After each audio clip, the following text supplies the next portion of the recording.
السلام علیکم ورحمۃ اللہ وبرکاتہ۔ محترم سامعین، آج ہم حدیث کا مطالعہ کریں گے۔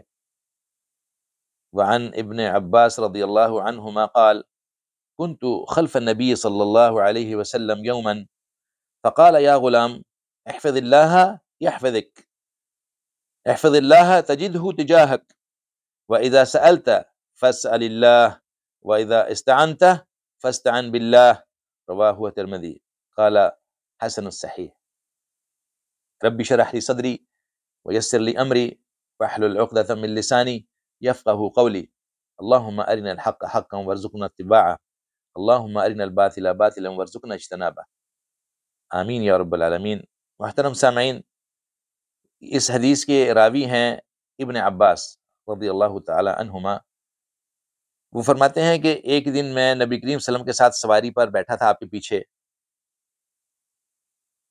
تو نبی کریم صلی اللہ علیہ وسلم نے فرمایا کہ یا غلام، غلام کہتے ہیں اے لڑکے، آپ اس وقت ینگ ہوں گے، اس وقت جوان ہوں گے، تو فرمایا کہ یا غلام احفظ اللہ یحفظک، کہ اے لڑکے اللہ کی حفاظت کر، اللہ تیری حفاظت کرے گا۔ احفظ اللہ تجدہ تجاہک، کہ اللہ کی حفاظت کر، اللہ کو تو سامنے پائے گا۔ وَإِذَا سَأَلْتَ فَاسْأَلِ اللَّهِ، اور اگر تم مانگو کبھی اللہ سے تو صرف اللہ سے مانگو، صرف اللہ سے مانگو۔ جب صرف کا لفظ استعمال کیا جاتا ہے تو پھر اس کے اندر کوئی دوسرا تیسرا کوئی درمیانی کوئی نہیں آتا۔ وَإِذَا اسْتَعَنْتَ فَاسْتَعِنْ بِاللَّهِ، اور اگر تم پناہ مانگو کبھی کسی سے تو صرف اللہ کی پناہ مانگنی ہے، اللہ کے سوا کوئی پناہ دینے والا نہیں ہے۔ اس میں فرمایا یہ جا رہا ہے کہ ابن عباس رضی اللہ تعالیٰ عنہ کہتے ہیں کہ میں ایک دن کسی سفر میں ہوں گے، سواری میں بیٹھے تھے پیچھے، اور نبی صلی اللہ علیہ وسلم نے فرمایا کہ اے لڑکے، ایک نصیحت فرماتا ہوں میں آپ کو، کیسی پیاری نصیحت فرمائی کہ احفظ اللہ یحفظک، کہ اللہ کی حفاظت ہم کیا کریں گے؟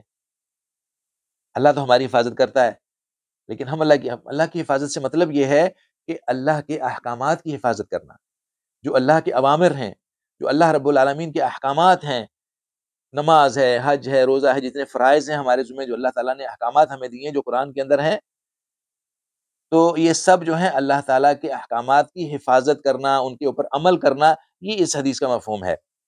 احفظ اللہ، ہم اللہ کی حفاظت نہیں کر سکتے، ہم اللہ کے احکامات کی حفاظت کریں گے۔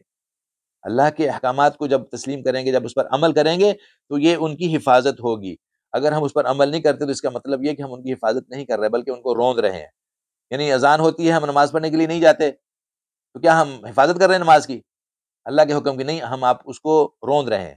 ہم کہتے ہیں کہ نہیں، ہم نہیں کریں گے حفاظت، پھر اس کے بعد ہم تمنا کریں کہ اللہ ہماری حفاظت فرمائے، اللہ ہمیں رزق دے، اللہ تو دے گا، اللہ نے اپنے ذمہ لی ہیں یہ چیزیں، وہ رازق ہے اور رزق دینے والا ہے، لیکن ہمارے ذمہ جو چیزیں، ہم اپنے فرائض ادا کریں تاکہ اللہ رب العالمین کی رحمتوں کے مستحق ہو سکیں۔ ہم لوگ رحمتوں کے مستحق اللہ تعالیٰ کی حفاظت میں تبھی آئیں گے۔ اس سے رسول نے فرمایا کہ من صلی صلاۃ فجرا بالجماعۃ فهو فی ذمۃ اللہ، کہ جو فجر کی نماز باجماعت پڑھتا ہے وہ اللہ کے ذمے ہے۔ اللہ کے ذمے کیا ہے؟ اس کا رزق، اس کی جان، اس کی مال، اس کی حفاظت کرنا سب اللہ کے ذمے ہے۔ اور اگر وہ نہیں پڑھتا نماز فجر کی باجماعت، تو وہ اللہ کے ذمے میں نہیں آتا، وہ اس کو اپنے اللہ کی ذمہ داری سے نکل گیا وہ بندہ۔ تو یہاں فرمایا جا رہا ہے کہ احفظ اللہ یحفظک، برابر کی چوٹ ہے۔ آپ اللہ کے احکامات کی حفاظت کریں گے، اللہ کے احکامات کو مانیں گے، اللہ تعالیٰ آپ کی حفاظت کرے گی۔ یہ بہت بڑا، لوگ گارڈ رکھتے ہیں اپنے ساتھ، لوگ اپنے ساتھ باڈی گارڈ رکھتے ہیں، اسلحہ رکھتے ہیں، یہ کس لیے؟ اپنی حفاظت کے لیے۔ تو اگر آپ اللہ کے احکامات کی حفاظت کریں گے، اللہ رب العالمین جو ہیں وہ آپ کی حفاظت فرمائیں گے، آپ کو گارڈ نظر بھی نہیں آئیں گے۔ اللہ کے گارڈ ہوں گے آپ کے ساتھ لیکن آپ کو نظر نہیں آئیں گے، اللہ تعالیٰ آپ کی حفاظت فرمائے گا۔ اور پھر فرمایا کہ احفظ اللہ تجدہ تجاہک، کہ اللہ کے احکامات کی حفاظت کریں، اللہ تعالیٰ کو آپ سامنے پائیں گے۔ یعنی آپ اپنے آنکھوں سے دیکھیں گے، مشاہدہ کریں گے کہ دیکھیں ایک ہی کام کرنے والے جو ہیں لوگ، فرض کریں کہ کچھ لوگ نماز پڑھتے ہیں، اللہ کے احکامات کو بجا لاتے ہیں، اللہ تعالیٰ کے احکامات کی پیروی کرتے ہیں، ان کے معاملات دیکھ لیں، اور جو نہیں کرتے ان کے معاملات دیکھ لیں۔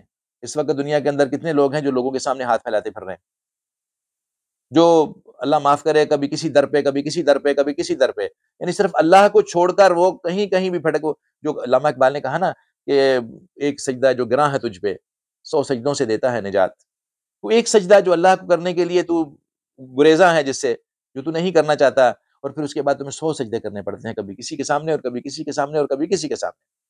تو اللہ تعالیٰ یہاں پر یہ فرما رہے ہیں، نبی صلی اللہ علیہ وسلم یہ فرما رہے ہیں یہاں پر، ارشاد نبی صلی اللہ علیہ وسلم کا ارشاد ہے کہ احفظ اللہ تجدہ تجاہک، کہ اللہ تعالیٰ کے احکامات کی حفاظت کریں تو اللہ تعالیٰ کو آپ سامنے پائیں گے، آپ اللہ کی رحمتوں کا نظارہ کریں گے، اللہ تعالیٰ کی رحمتیں آپ کو نظر آئیں گی۔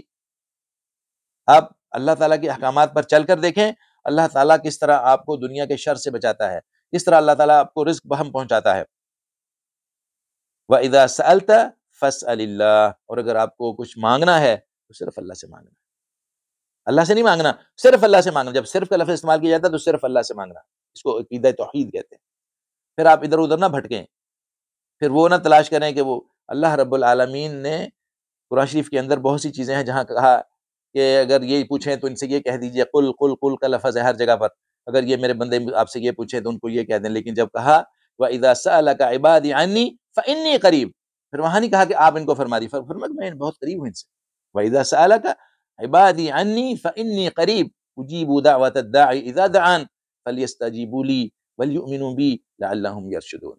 سبحان اللہ، کیا انداز ہے اللہ رب العالمین نے کسی کو اس کے اندر ڈالا نہیں کہ آپ ان سے کہہ دیجیے گا۔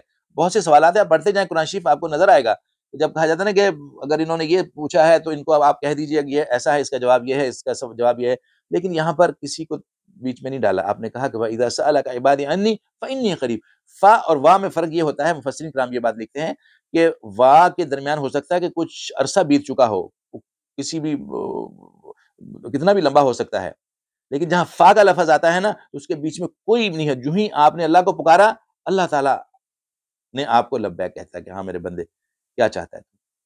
تو فرمایا جا رہا ہے کہ وَإِذَا سَأَلْتَ فَاسْأَلِ اللَّهِ، اگر آپ نے کوئی سوال کرنا ہے، کچھ مانگنا ہے تو صرف اللہ سے مانگنا ہے۔ وَإِذَا اسْتَعَنْتَ فَاسْتَعِنْ بِاللَّهِ، اور اگر آپ نے پناہ طلب کرنی ہے تو صرف اللہ کی پناہ طلب کرنی ہے، اور دنیا میں کوئی پناہ دینے والا نہیں آپ کہیں پناہ نہیں پا سکیں گے سوائے اللہ کے۔ ہم اس لیے شیطان مردود سے پناہ مانگتے ہیں نا، جب بھی ہم کوئی کام کرنے لگیں تو ہم کیا کرتے ہیں، کہتے ہیں اعوذ باللہ من الشیطان الرجیم، اعوذ باللہ من الشیطان، کیوں کہتے ہیں ہم؟ اس شیطان سے اللہ کی پناہ میں آ جائیں آپ۔ شیطان مردود جو ہے وہ آپ کو ورغلائے گا، وسوسے ڈالے گا آپ کے دل میں، تو آپ اس سے بچیں، اللہ تعالیٰ کی پناہ میں رہیں ہر وقت۔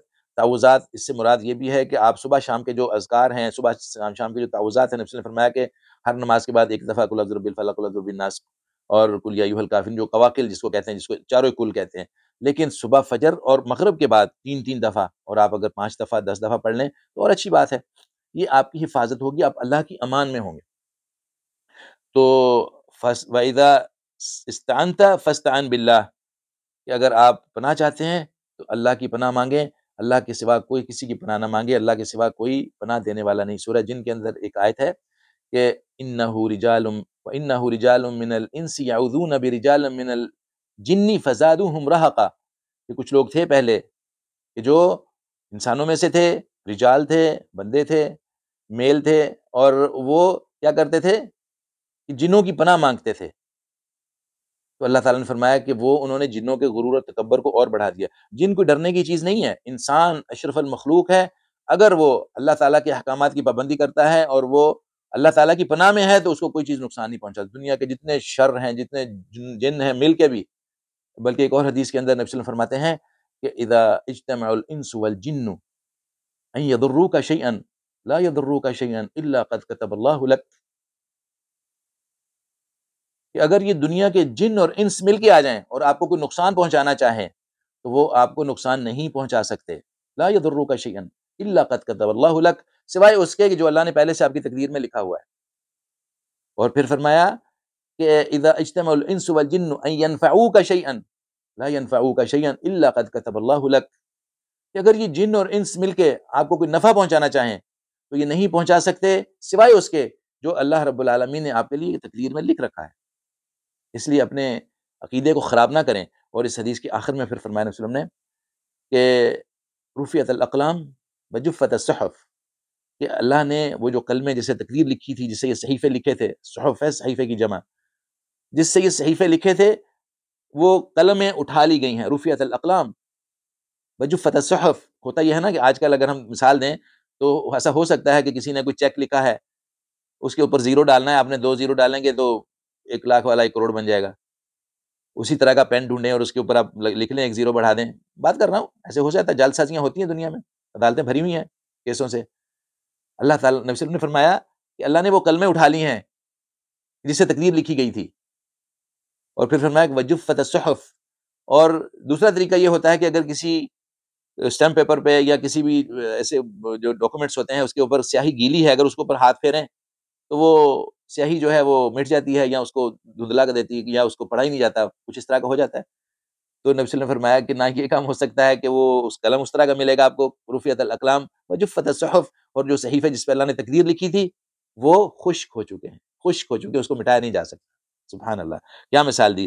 وَإِذَا اسْتَعَنْتَ فَاسْتَعِنْ بِاللَّهِ، کہ اگر تم پناہ چاہتے ہو تو پھر اللہ کی پناہ اور کسی کی پناہ میں مت جائیں۔ اللہ رب العالمین سے دعا ہے کہ اللہ تعالیٰ ان سب باتوں کو سمجھنے کی، سمجھ کر اس پر عمل کرنے کی، اور پھر اپنے دوسرے بھائیوں کو بتانے کی توفیق عطا فرمائے۔ وآخر الدعوانا ان الحمد للہ رب العالمین۔ السلام علیکم ورحمۃ اللہ وبرکاتہ۔